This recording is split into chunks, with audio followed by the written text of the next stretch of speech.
ரஜினிக்கு எப்படி கமல் போட்டி நடிகராக இருந்தாரோ, விஜய்க்கு அஜித் எப்படி போட்டி நடிகராக இருந்தாரோ, அதுபோல் சிம்புவுக்கு போட்டி நடிகராக வந்தவர் தான் தனுஷ்.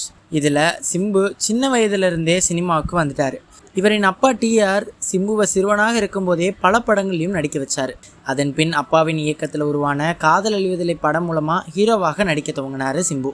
அதன் பின் பல படங்கள்லையும் சிம்பு நடித்தாலும் அவர் சரியாக ஷூட்டிங் வருவதில்லை. இயக்குனர் காலை 7 மணிக்கு அவரை வர சொன்னால் 11 மணிக்கு தான் போவார். இதனாலேயே இவரை வைத்து படம் எடுக்க பல இயக்குநர்களும் யோசித்தாங்க. சிம்புவுக்கு நடிப்பு மட்டுமல்ல, கதை, திரைக்கதை, இசை, இயக்கம், எடிட்டிங், தயாரிப்பு என எல்லாவற்றிலையுமே நல்ல அனுபவம், அறிவும் உண்டு. அதனால தான் மன்மதன் என்கிற படத்தின் கதையை அவரே எழுதி நடித்தார். அந்த படத்தை அவரே கிட்டத்தட்ட இயக்கியதாகவும் சொல்லப்பட்டுச்சு.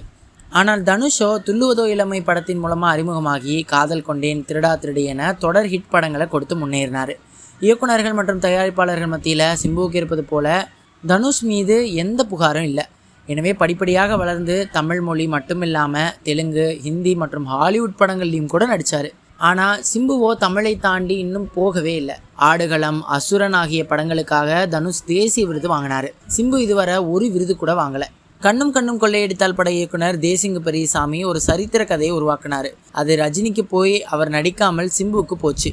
இந்த படத்தை கமலின் ராஜ்கமல் ஃபிலிம்ஸ் நிறுவனம் தயாரிக்க முன் வந்துச்சு. 150 கோடி பட்ஜெட் என பேசப்பட்டுச்சு.